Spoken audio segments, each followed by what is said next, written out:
Hello, everybody. Welcome back to Screenstars. I'm here today to bring you my review for the Netflix remake, reboot, whatever you want to call it, of Texas Chainsaw Massacre, a film that is directed by David Blue Garcia, and it stars Sarah Yarkin, Elsie Fisher, Mark Burnham, Jacob Lattimore, Mo Dunford, and Olwyn Foer. Right. This is, I suppose, a direct continuation from the original Texas Chainsaw Massacre. It focuses on, I think it's 50 years later, something like that. And there is a group of entrepreneurial youths. I think I'm not exactly sure what they do, something to do with chefing or something. They go into the old Texan town that was at the center of the first Texas Chainsaw. In order to renovate the whole place, give it a whole facelift and give it a place for trendy youths from the city to come out and live a peaceful life. However, they have an unfortunate incident with an old lady at the orphanage, whereas she disputes the fact that she has to leave her home, and that leads them into a direct confrontation with Leatherface. Right, what are my thoughts on the Texas Chainsaw Massacre? Right. Ooh, where do I start with this one? Right, I suppose I'll give you a little bit of a update on my thoughts on the franchise or my relationship to the franchise. And it's not, I'm not tight with this franchise. Obviously, I'm aware of all the films. I've seen a lot of the films, but not all of the films. I remember quite liking was it the Jessica Biel film they did in the mid-noughties or early noughties, the remake. I thought that was decent. The original one is what it is. It's considered by many horror fans as an absolute classic, and understandably so. But there's been quite a few missteps as well with this franchise over the years, as there have many, and my favourite horror franchise, Halloween, has certainly had a few of its own. So I think it's an interesting idea to kind of follow on directly from the original Texas Chainsaw Massacre, like 50 years later. But for me, I couldn't get past the fact that it was far too obvious what it was trying to do in regards to trying to recreate the success of the Halloween film that came back in 2018 with Jamie Lee Curtis, set so many years later, and so on and so forth.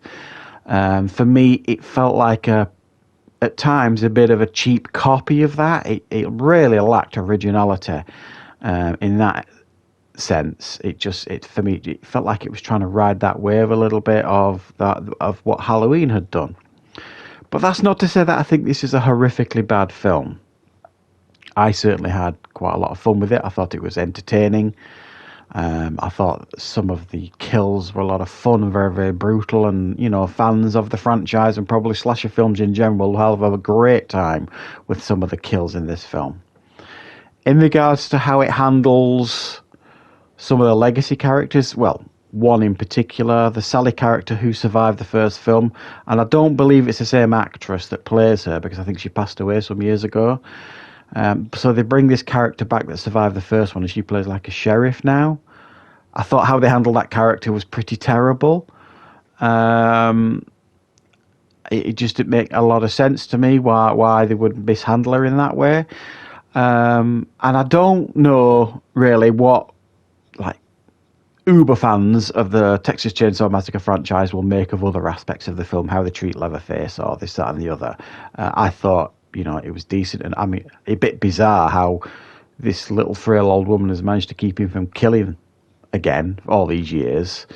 Once she's out of the picture, he's like, right, time to take off the shackles and kill away, I suppose. It just seemed a little bit odd that, she's managed to keep him reasonably calm all these years.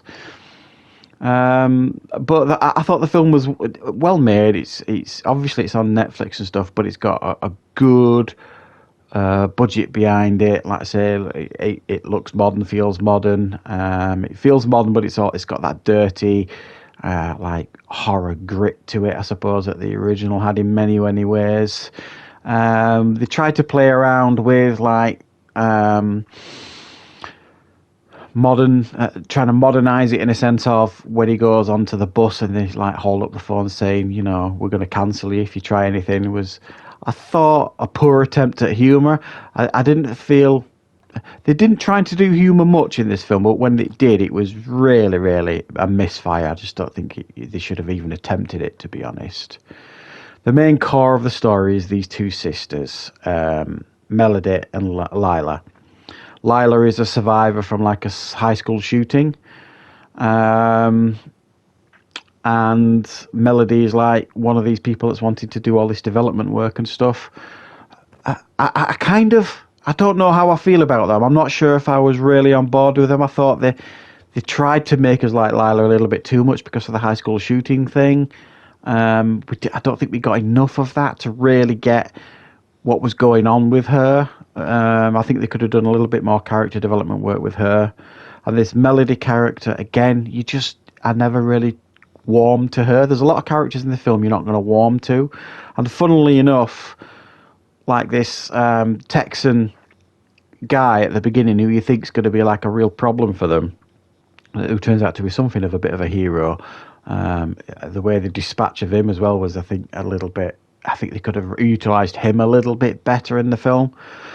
So I think there's strengths and weaknesses here. I think there's really some fun kills here. The sequence on the bus was brutal. There's some other brutal kills. So it's entertaining from that aspect in regards to like pure horror. But as a continuation of the franchise, for me, I don't really feel like I'm qualified to say.